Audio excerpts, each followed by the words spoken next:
latest sports news, updates, game previews, breakdown, and analysis in, around, across, and beyond the Ateneo. And now, let's get ready to run down! Alright, great afternoon, Blue Eagle Nation, and welcome again to Radyo Katipunan Sports on the voice of the Blue Eagle, Radyo Katipunan 87.9. And we are back for another hour of All Ateneo Sports this afternoon. And of course, we welcome natin ngayon our Ateneo Table Tennis Lady Eagles. We have Hilary Calvo, Angela Calvo, Nadine Williams, and nagbabalik na Angela Borbon. Alright, glad to have you over here. Again, girls, congratulations sa historic na UAAP Season 82. Silver finish, first runner-ups. Siguro, pagbalikan natin yung pagbalikan natin yung just last week lang, ang dami nangyayaring sporting events, 'di ba? Kanina nag-uusap tayo about SEA Games, tapos of course, nandiyan yung ating yung basketball finals natin na lahat nakatutok. Maybe, for many Ateneo sports fans, syempre they're caught up with so many things happening, 'di ba? Ang dami nangyayari, divided yung attention, pero yung UAP table tennis tournament coincided with all of these, happening at the same time. Si Hilary, ano yung for you girls sa team, ano yung naging parang yung motivation nyo to represent the Ateneo the right way, the best way possible, and with everything that's going on, to just yung make a name for Ateneo table tennis? Oh. Well, to start lang, it's because we're already in Ateneo so we have nothing else to but to do our best, and we entered as not just students, so student athletes. So we want to excel not just sa academics but also doon sa sports na pinasok namin. So we kind of thought na okay, kung i-represent natin yung sport na to, we're also representing Ateneo. Lahat ng efforts natin before UAAP, lahat ng mga training natin, then we should just have fun. Have fun, and then let's see. And yun yung kinalabasan nun. Okay, well said, Hilary. Tanong naman natin yung kapatid mo na si Angela, Angela, yung UAP Season 82 natin, very short yan, di ba? Compressed schedule tayo because of the all-important 40th Southeast Asian Games na nagaganap ngayon. Pero I think a huge part ng preparation ng Ateneo Table Tennis, yung international tournament nyo over the summer, yung GLIG. GLIG, Double Fish Tournament sa Kuala Lumpur, Malaysia. Angela, for you naman, how big of a help was this, yung going to UAP season, yung given yung exposure dun sa Malaysia? Yung first round ng UAP, parang sinabi na sa akin ng coach namin na si Sir Ting Ledesma, yung head coach namin. Parang sinabi niya, isipin mo lang na nasa ibang bansa ka. Feeling na walang pressure, parang excited ka na maglaro. Kasi parang wala ka namang hinahabol na award, gano'n. So parang isipin mo na pag nasa UAP ka, pag naglaro ka na, parang excited ko maglaro. Tapos dun sa first round na yun, nabigay ko lahat nung best ko kasi excited ako maglaro at saka natutuwa ako. Ayun naman. Pero lahat ba nag-participate dun sa Malaysia Invitational? Actually, kaming tatlo lang. Tatlo lang. Okay. Pero in the end, how would you compare yung skill level, at least yung from the college level? I think collegiate competitors din yung kalaban nyo dun sa Malaysia? Hindi. Open. Open yun. Pag gano'n. Sige nga, Angela, para sa'yo, yung experience na gano'n, yung makakatapat mo yung elite table tennis players sa Southeast Asia, Para sa'yo, anong napulot mo dun na learning points?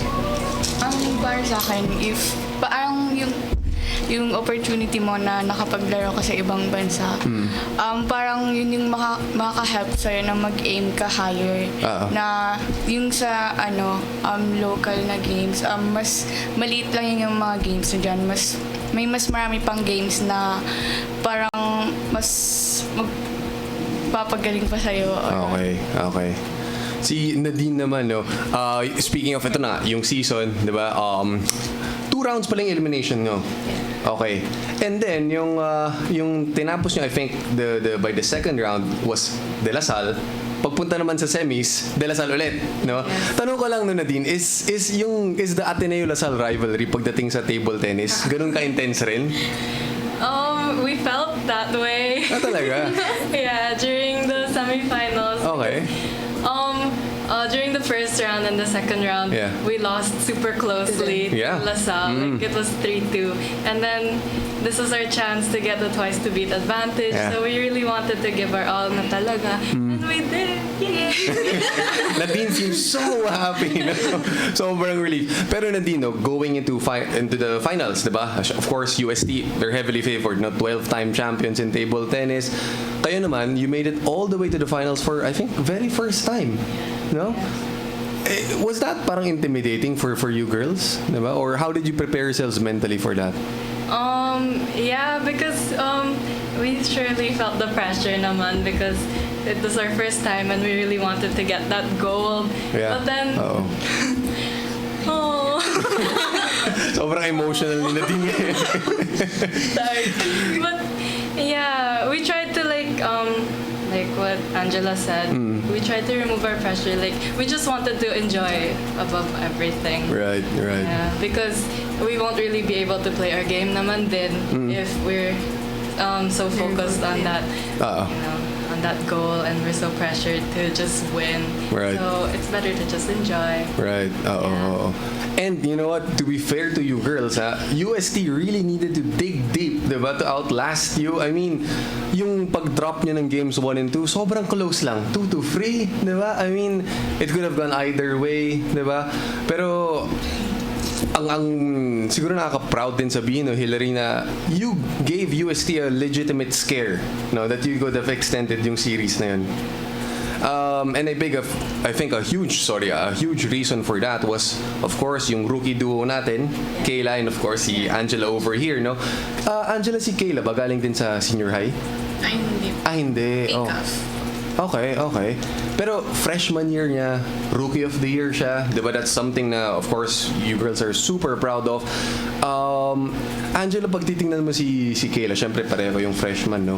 Yung skill level niya, saan mo nakikita to from, at least from your standpoint na, yun nga, pareho kayong freshman, pero advanced na siya at this level right now? Opo. Talaga. Oo. Pero of course, si Angela rin naman, not to be outdone. Last time ko itong nakausap, no? Kakagraduate mo lang nun ng high school. Di ba? Kasama mo nun si Coach Ali. Naglaro ka dun sa Grand Prix. Di ba? Si Kayla, 6'2 pala siya dun sa Grand Prix. Ganun. Yeah. Alright. So, experience na rin siya when it comes to regional tournaments. Alright. Pero, ikaw rin, Angela, no? Of course, malaking adjustment din yun, yung galing high school, tapos college competition tayo. Gaano kalaking tulong yung participation mo dun sa Grand Prix, yung sa pag-adjust mo at least sa college na competition? Mas naano yung parang, di ba yung sinabi ko po ng last time, yung stamina ko dun sa... Yan. So yun, so natutunan kong parang dapat mas prepared ka. Oo. So, ganun, ilang months pa lang po before ng UAP. Ayun, grabe na po yung training namin, yung jogging, para masanay po talaga kami. Alright.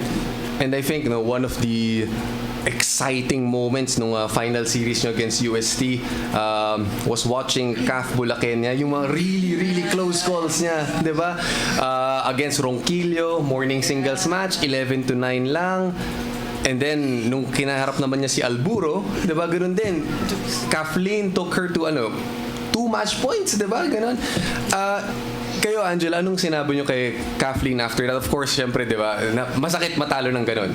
Pero what did you tell her na, okay, at least to console her na napakaganda ng effort niya? Unang-una, sinabi ko sa kanya agad, it's a game that you should not regret. Yeah. Kasi parang pinabuhay niya yung ambience ng buong Blue Eagle game. Kasi sobrang close fight. Parang talagang hindi ka makakapag-give up. Kasi parang everyone's game na ngayon. Paunahan na lang talaga, patapangan na lang talaga. Right. Pero syempre, sayang. Oo nga diba? I mean, pero not bad to take her to match point twice, diba?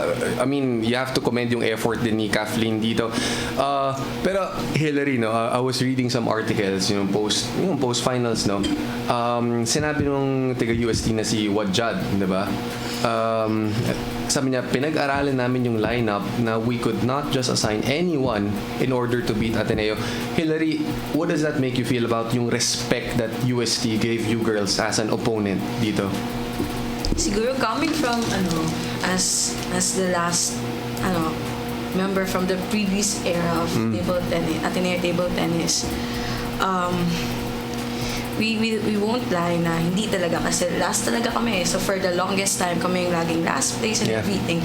So reading those kinds of articles, hearing those kinds of words being said by other teams na champion team pa eh. So parang it kind of makes you feel more confident. It kind of makes you feel more proud, and the trust that you have sa mga babaeng to na kayang-kaya nila next year. So hindi other teams won't expect a team na sobrang hina na parang for them it's just another game. Right. Parang it should be another game na kailangan nilang paghandaan. Okay. Hillary, from what you said, season 79, winless. Season 80, 2-12. 81, 6th place. Yeah. This year, season 82, first-time finalist. Yeah. Silver medal finish para sa inyo. It's safe to say na Ateneo table tennis is definitely on the rise, no? And I think major props to you girls over here. Let's ask the emotional Nadine naman. Nadine, from touching off from what Hillary said, you've seen how, diba, steady but surely, Ateneo table tennis has, grown its performance by leaps and bounds, diba? Pero for you, best takeaway for the team's silver finish ngayong season 82.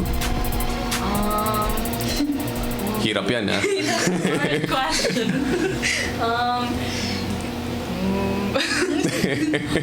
Phone a friend, nandito naman yung tatlo.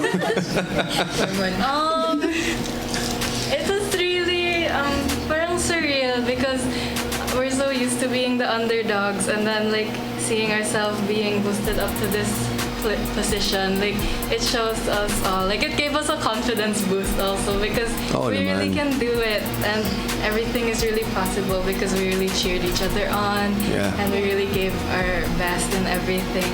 So I don't know, it makes me feel like it's warm inside. Mamaya paglabas dito, bigyan nyo na lang tissue si Nadine kasi baka matuluyan na yun umiyak. Alright. Pero, proud of everyone here. Of course. And I'm sure the whole Ateneo community is very much proud of you girls too, diba?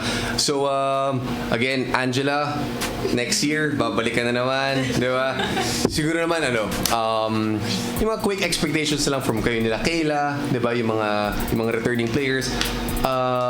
What can we see from yung Lady Paddlers natin come season 83 naman? Also wanna hear this. Ayan. Matutuwa si Kapitana Hillary dito. Siguro po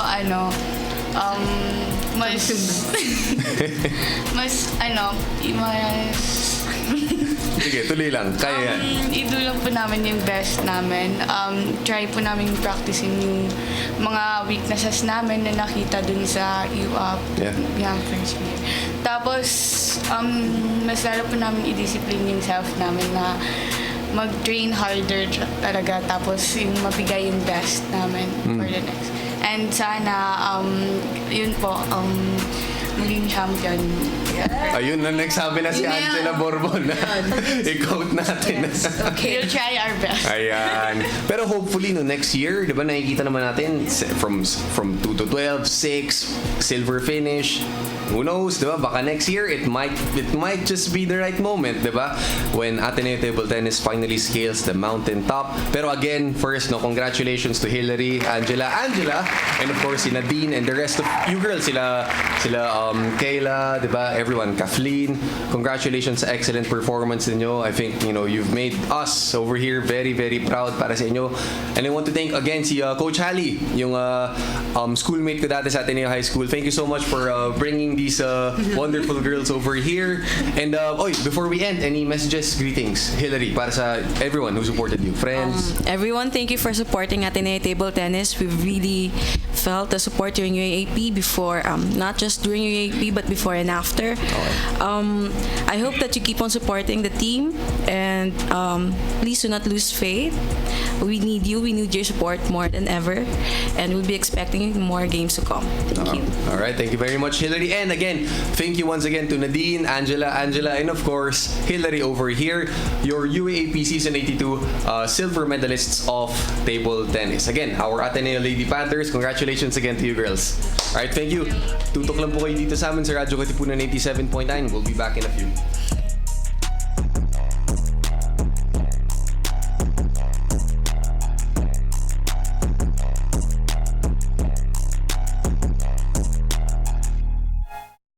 Katipuneros, don't change that dial because we'll be coming right back. Radyo Katipunan is now online. See our live feed on facebook.com/Radyo Katipunan. Check out our Instagram and our Twitter at Radyo Katipunan. And subscribe to our YouTube channel at Radyo Katipunan FM for more exclusive content.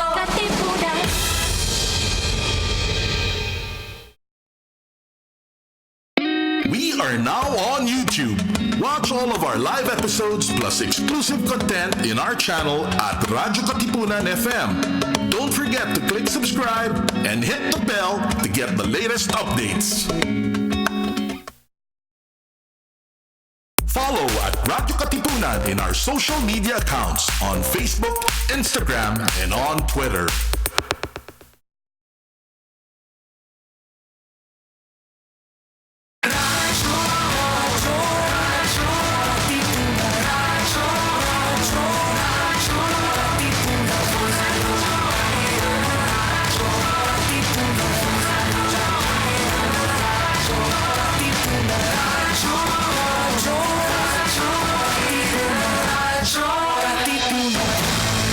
Palalimin ang kamalayan sa mga isyong napapanahon. Makisangkot at makiisa kasama ang simbahang lingkod ng bayan. Ang Social-Political Apostolate ng Kapisanan ni Jesus. Ito ang Kwentuhang Bayan mula alas 11 ng umaga tuwing Biyernes dito lang sa Radyo Katipunan 87.9 FM. Dahil naniniwala kami na posible ang isang mas mabuting lipunan at maaari itong simulan sa isang kwentuhan. This is your stop for all things pop. Catch our all-around pop culture geek, Cholo Sediaren, as he throws in some dose of what's poppin' and what's hot in the pop culture scene here on Popcorn. Munch in with us every Thursdays from 4 to 6, only here on Radyo Katipunan 87.9 FM.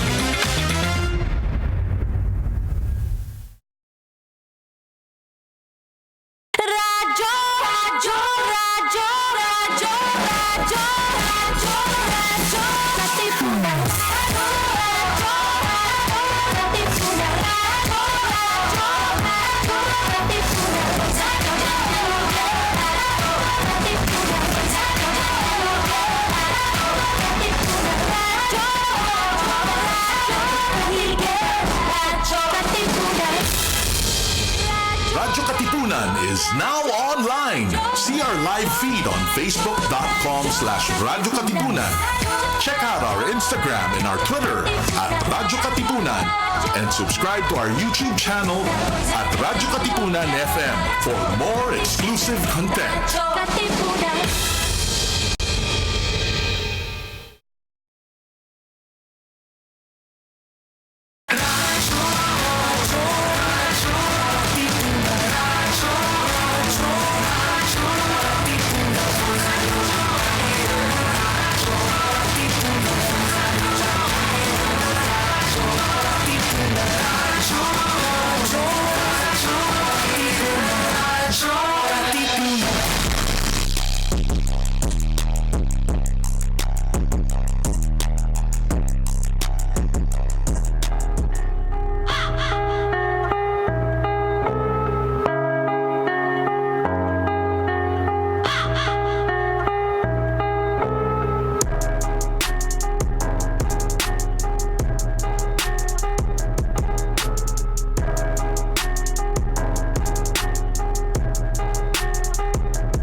Alright, welcome back Ateneans to Radyo Katipunan 87.9, the voice of the Blue Eagle. Again, joining us is going to be a very familiar face dito sa Ateneo community.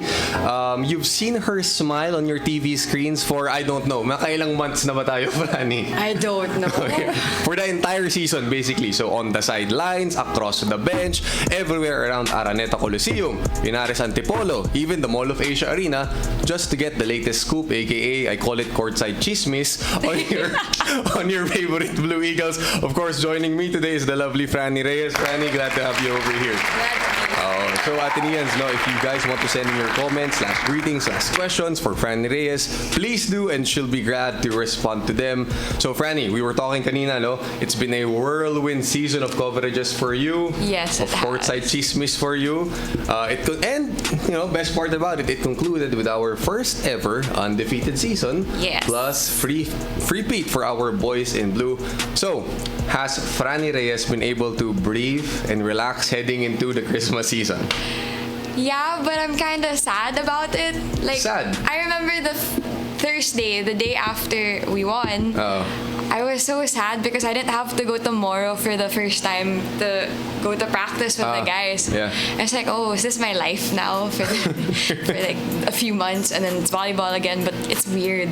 It's so weird. But you're getting ready. Ito yung lull before you get ready to do it all over again. Yeah. Come the second semester ng UAP Sports, no? Mm-hmm. Pero are you that much of a busybody na you're searching for that, I want the pace to pick up again, ganon. Yeah, I feel like I like being busy, and I feel like it makes me more productive as a person, and then eventually, you get stressed and burnt out, but it's part of it. And when I'm not doing anything, I feel like, oh my god, I need to do something. So it's weird, but it's nice to have a break also. All right. Now, speaking of repeat, Frannie, again, credit to Kila Coach Tab, staff, management, everyone, organizers, and the team itself, for their incredible work this season. Mm-hmm. Pero how does Frannie Reyes feel about, narinig ko lang to sa Twitter, not claiming this, to be called the lucky charm daw of the Blue Eagles, no? She's not claiming credit for it, pero hey, kung nakatulong man siya doon na lucky charm, well... I'm not gonna stop people from calling me the lucky charm if they want to, but I guess I am lucky because last season, it was the rebuilding for volleyball. Then it was the first time that Ateneo won basketball and volleyball championship. And then I got even luckier this season with the 14-0 turned 16-0. Yeah. So, I don't know. Maybe I have a lucky streak. Maybe it'll carry over. Maybe lang. So, we'll see by second sem kung ano na yan. If you get your groove again, di ba? Yeah. Baka magkaroon tayo ng additional luck at the end of the rainbow. Anyways, so, Frannie, going back to Game 2, UAP Finals, the end of it, locker room celebration. Absolute slip and slide sa loob. Yes. Ang tanong daw, nabawian na ba ni Frannie Reyes si Tyler Teo for dousing her with the water bottle? I did. Ayan na. Of course I did. Last year kasi they warned me, but they wouldn't tell me what was gonna exactly. But I already knew because I saw pictures from Marty in her season. So I was prepared, and when I got there, Tyler saw me and he was like, "Oh no!" And then they were like, "Okay, you can remove your shoes." And then he was the first person to throw water at me, and I was like, "Okay." So this season, I was like, I'm gonna get back at him for that. Okay. I did. But we're actually doing a petition for season 83 to help. It's called Help Raise Funds for Frannie Reyes to buy a Nerf water bazooka to be ready for any championship celebration that might occur. Would you like that? Yes, I would. But of course, Frannie, there wouldn't be any sweep, three-peat, or bonfire if it weren't for yung they call it the culture and tradition of excellence, diba? Built day in and day out sa practice. And you got to see it firsthand for almost 2 years? 2 years, yeah. Mga ganun, diba? Pero here's one thing about talking about practice. I didn't know na si Coach Tab had an open to pets practice rule. Kasi yata in one of your vlogs, nagdala kayo ng aso dun sa Moro Lorenzo Gym. Aso mo ba yun? No. Hindi mo aso yun? It's Father Nemi's. Okay. I think Father Nemi's the only one only one so far who can bring his dog into practice. And I think it's nice. I mean, for me and the student managers, we play with the dog. And then when the players are stressed, well, they won't say that they're stressed, but when they're stressed and they get to see the dog, I think it, lightens everything for everyone. All right. So talking about practice, friend, gosh, I sound like Allen Iverson. We're talking about practice. But I mean, going back to our Blue Eagles on the court, of course, they were dominating like a well-oiled machine. Even si Coach Enzo, my former teacher sa high school, wrote about how they would work on making all these reads on the floor. But parang they would be 5 steps ahead when other teams would be just a step ahead. Yung parang ganon. Now, Frannie, to many outsiders kasi, and basketball fans, they would think that practices go very militaristic or disciplinarian style na parang the players would come in and say and just go, yes, Coach Tab, we shall do whatever you command us to do. But no, Coach Tab himself said na, diba, he described the team as the hardest working bunch that he's ever seen. So that misconception about them being, basketball robots who are out there to just, follow the blueprint in mind, diba? I think kasi it comes from this fact na, diba, when you're so great for a long extended period of time, people take then for granted your commitment, your preparation, diba? Because the effort, diba, parang the effort that they put in is because it's not because they just want to, diba, execute game plan XYZ to dominate team ABC. No, it's because they want to excel like never before. Pero how true is that? Take me through watching them go about their business at Moro Lorenzo. Well, quote something from one of Coach Tab's interviews. The team has a lot of heart, and I don't think they would have come this far if they didn't have that heart. Because I mean, training is hard. Like we're there for 3 hours. Sometimes it extends to like 3 hours 30 minutes, and the guys really go through the motion of everything. When it's time to work, it's time to work.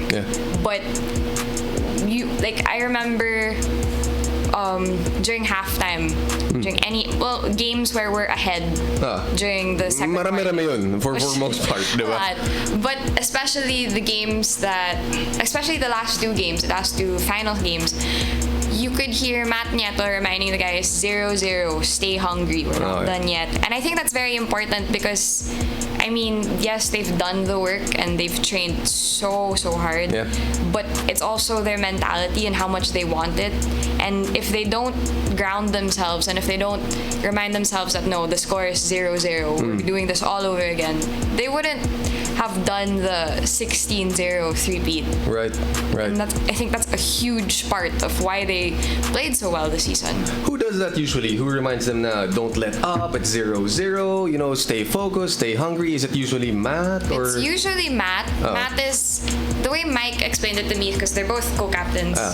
So Mike is the off-court captain, and Matt being the court general. He's more of the captain on the court. And Matt is usually the one during halftime who reminds everyone. He likes to tell everyone like, oh, this guy is going to do this, so make sure you set up a good screen, no illegal screens, all of those things. But I think as the season progressed, you could see how everyone was becoming more vocal and how much everyone did want it, because you'd hear guys like Adrian Wong. He's like a funny guy, but when you can feel just how much they want it when guys like him out of nowhere start taking more of a leadership role during the halftime, just to say, guys, we have to stay focused, we have to keep going. Even more so when we're down at the half, and then you hear everyone, it's like silence, then you hear people you don't expect to start talking and saying, guys, it's just the half. We still have another half to go. Right. But in terms of on-court performance, it's been a recurring trend for the past couple of years. Diba yung hashtag next man up, diba everyone's ready to deliver, stand and deliver.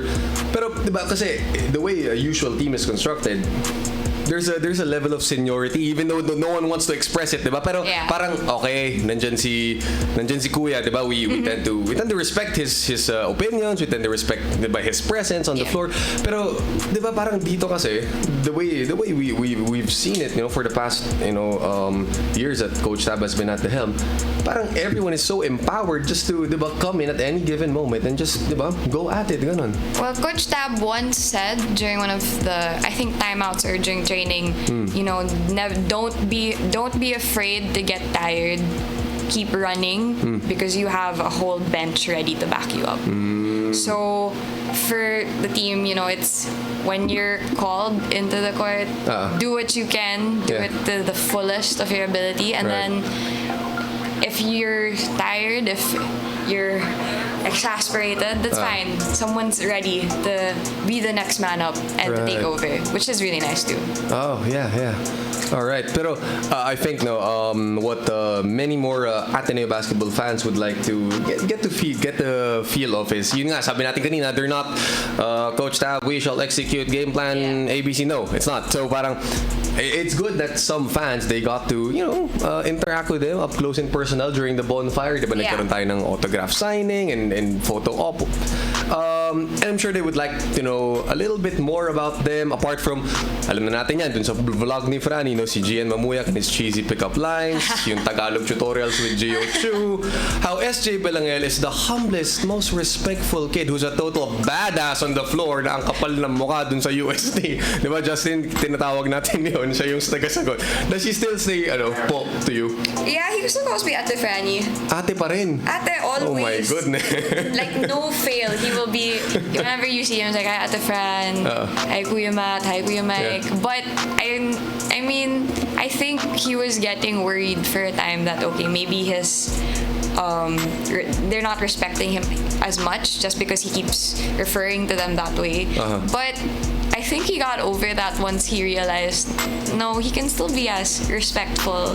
He's too nice to a fault. Parang ganun eh. Yeah, but like when you see him on the court, he proves to everyone like, yeah, I deserve some respect. He's respectful in being polite, ganun, but on the court, he disrespects the other team. So we'd like it that way, di ba, Frannie? Yes. Ayun. So, pero here's something interesting that I read. No? Si Coach Tap pala, he described his graduating cast, diba, na 5 nga sila, and one of them doesn't really stand out because of course Ferdy is mind-blowingly athletic. Yes. Of course Isaac Go is 6'8", and hell of a chemist and math wizard, and who I'm not, even though I'm Siberian, and Adrian Wong is, of course, diba?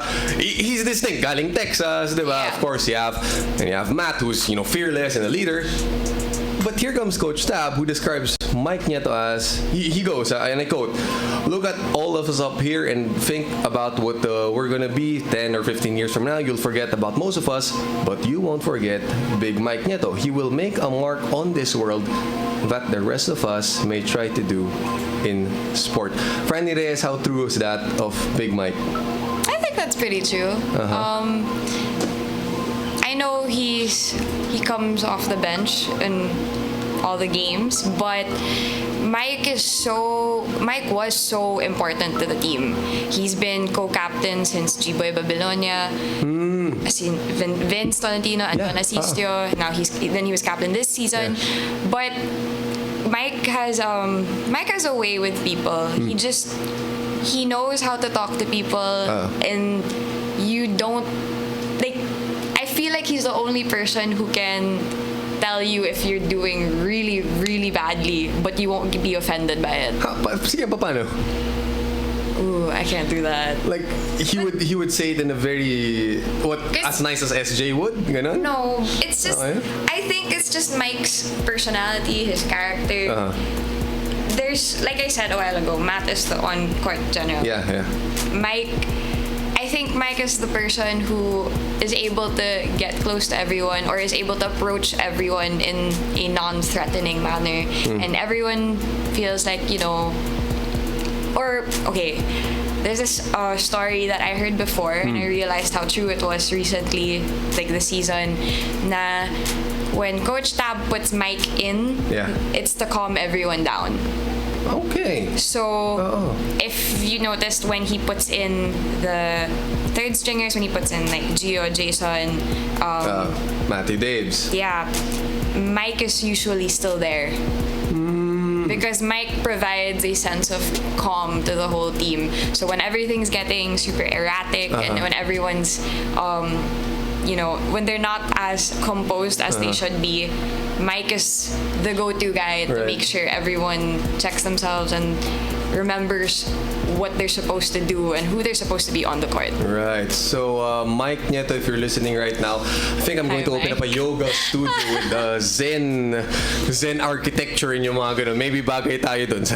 And he's a very persuasive person. Talaga? Like, I remember I had dinner with the team once, and then out of nowhere I was talking with Matt and Mike, and the next thing I know, I owe them like 3 boxes of cookies, and I was like, how did that happen? And then he texted me yesterday, like, hey, you owe us 3 boxes because we won, and I was like, I don't remember how you convinced me to say yes, but he did. That's Mike Nieto for you. Okay. So I might have an easier time siguro to convince him of putting up a yoga studio, but we'll find out, diba? He is Zen. Namaste after all. Namaste tayo. All right. Ange Kuawi naman, who did his Giannis Antetokounmpo impression the entire 2 years that he's been here, diba? Pero just a few days after, claiming that title, he was down here, dito lang, sa San Jose Seminary. Oh, he was? For a basketball clinic for 20 kids with special needs. Mm-hmm. Diba? And this was a clinic for kids conducted by Ateneo's ME batch noong 1979. Diba? So, one of the staff from the athletics office organized that for him. And, Ange was there. He scrimmaged with the kids. Also took time to, pose for selfies, autographs. Diba? I didn't know that Ange has, for a big man, he has a pretty big heart as well. Ange loves kids, and I think people are intimidated by him because he's a big dude. Oh, yeah. But Ange is one of the nicest people you can meet. I had like a conversation with him once because we were waiting for Isaac to shoot one of the vlogs. And then we were just talking, and he told me that for him, one of the best things you can be is friendly. And just, make that connection with different people. And I think, part of that is because when he moved here, and then the Villa also showed him so much kindness, and he's just giving that back to people. But really, Ange, for, all his domination on the court, he's really, really a nice guy. Right. And I think he can be pretty sweet too, but he can also... And if you don't know, his Tagalog is actually not bad. Like, I'd say his Tagalog accent is better than most of the Amboys. Who has helped him with most of his Tagalog improvement? The Velosos, people he hangs with in school. Probably the Nietos. Does he teach them French on the other hand? No. Hindi pala. But again, I want to give a huge shout out to my batchmates, Rami Veloso and his brother Marty Veloso. Excellent work for helping us out during Game 2. Major props to the Veloso family as well for helping this giant from Côte d'Ivoire. Gosh, I can't speak French. Anyway, so, okay. Frannie, with 5 seniors finally completing their tenure for the blue and white, what is Frannie Reyes gonna miss the most about Adrian, Ferdy, Isaac, Matt, and Mike? That whole bunch. I think I'm gonna miss their company. Alright. Last year, I was shy. And this year, because it's also my last year because I'm graduating. This year? Yeah. So I kind of told myself, I'm gonna make the most out of it. And I learned a lot about each of them. Like, Siyempre naman, you're there with practically every day, di ba? When I think I was able to break down whatever wall, I mean, professionalism, but still get close to them. Like, for example, I did learn that Adrian is a very funny guy. Like, he's not one to talk, do public speaking and all that, or make people laugh. But he himself, he's pretty goofy, and he will tell you that. Like, I'm stupid. That's how he describes himself. Isaac's like he's like a teddy bear. To me, he's like the kuya I never had. He's not though in the court. Don't let the shy he does this, diba? Yung expression na nakabaw yung head when he enters, diba? Ganun siya eh. But no, have you seen his elbows? Like, brutal yun. Ginaganon niya sa tiyan niya. I see you, Isaac. But anyway, continue. Well, he's a really nice guy. And because I also got close to his sister last year during the volleyball season, and the guys, they're very lovable people.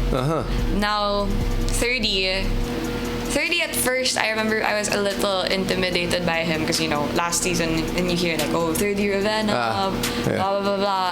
But 30's a very genuine guy, in my opinion. Like, did you see that he gave his medal to Andy? Mm-hmm. So that was one. But oh yeah, the guy in the stands, diba? Oh yeah. But he cares a lot for his friends. He likes to treat his friends, and he's, all the oh my god, it's 30 Ravenna aside, he's really genuine. All right. And then the twins, I mean, as you've mentioned, we have a balance between namaste and fearless. Diba? Yeah. Ganun tayo eh. Oo. The twins, I mean, parate akong alaskado pagdating sa twins. But I love them. I mean, there's something about just being in their company, and all right. They're people. I think for me in general, the seniors, they're dependable guys. Maybe that's also why Coach Tab, love them too. But they're dependable. You can trust them, and aside from all the basketball, you can have a good time with them, and for me at least, I could really call them my friends. Right, and ship them out with free boxes of cookies afterwards. All right, more questions for Frannie Reyes over here. Okay. I compiled some of these, diba? They sent it over. Sino raw ang pinaka-addict sa Mobile Legends or any video games for that matter? SJ Belanghel. SJ Belangel. Yeah. When he beats his teammates and says, "Ay, sorry po, hindi ko lang po nakita yung atake ninyo dito." Baka ganun pa rin siya. Sometimes you'll see him like before the game, and he's just like on his phone, and then you can't talk to him because he's busy playing. Gano? Yeah. All right. Seryoso ba to? Justin, ang pinadala sa akin, sino daw ang pinakamagaling sa math sa team? Si Tyler Tio o si Isaac to? Ako yung Xaverian dito eh. Ito na naman tayo. Talagang sandali lang ha. Hindi porket Chinoy, yung mga sinasabi yung Xaverian, nakalimutan nyo na yung tiga Xavier din dito. Sandali lang po. Medyo hindi yata maganda yung pagkatanong nyo. Obvious naman kung sino magaling sa math doon. Okay. Frannie Reyes, we will not touch that question anymore. Okay. Kung si Frannie nagkaroon ng math, Siberian, sus Mariose. Okay, sige na, tuloy natin to. Frannie Reyes' own confessions naman tayo ngayon. Tuloy natin. Oh my God. Frannie, you've covered yung mga superstitions nila, pre-game, pre-practice rituals. But does a sideline reporter have her own superstitions? I have so many. Talaga? I had my own rituals, like, just from watching the games. So, what more now that I've covered them? Like, so, one of them is I have to eat, or at least like a bite of like the chocolate cake the night before the game. Chocolate cake? Yeah, because there's always chocolate cake during the team dinner. Who requests chocolate cake? It's just the tradition. Ganun. Yeah, and then what other? I don't. From which bakery does the chocolate cake come from? Ooh, I don't know if I'm allowed to say. From which donor does the chocolate cake? No, hindi na. Okay na. Basta chocolate cake. Okay na tayo doon. Chocolate cake. What else?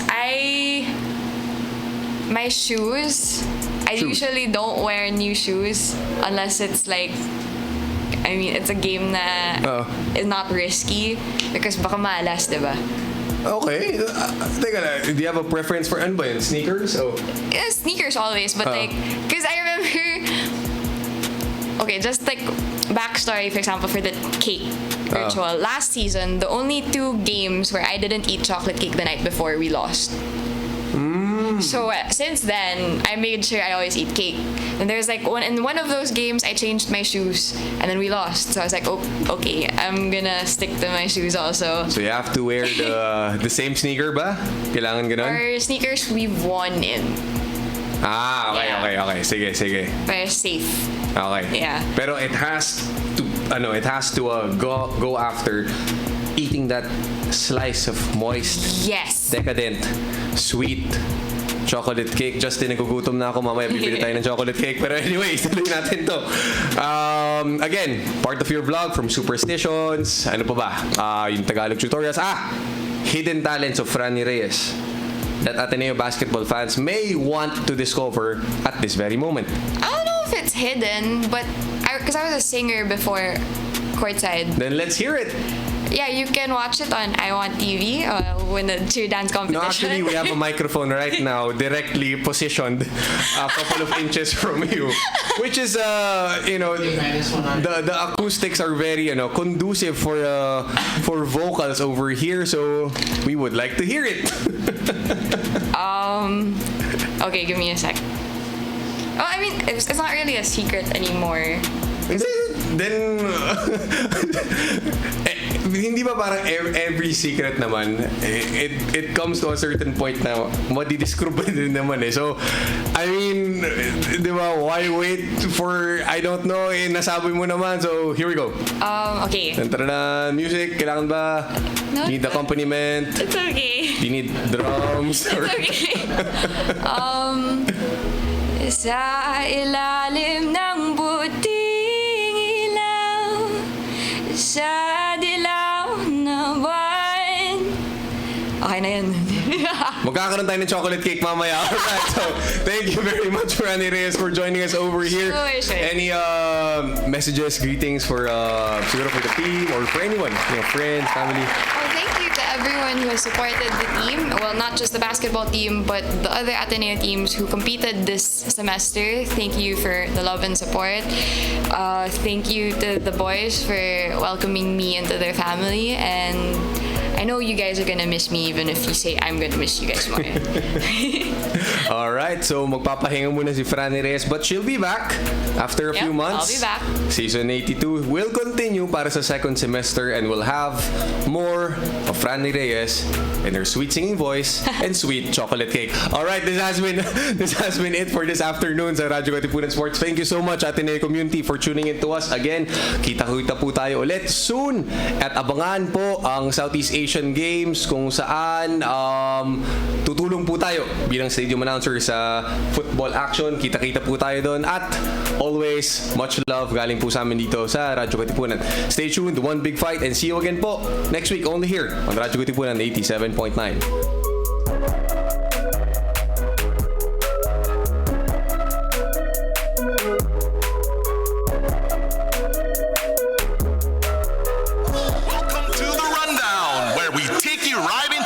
With the latest sports news, updates, game previews, breakdown, and analysis in, around, across, and beyond the Ateneo. And now, let's get ready to run down! Radyo, radyo, radyo, radyo, radyo, radyo, radyo, Katipunan, radyo, Katipunan, radyo, Katipunan, radyo, radyo, radyo, Katipunan, radyo, Katipunan. Voice of the Blue Eagle, kami di mapipigil sa pagbabalitang tumpak at tama. Buhay Atenista, sa loob sa labas ng eskwela.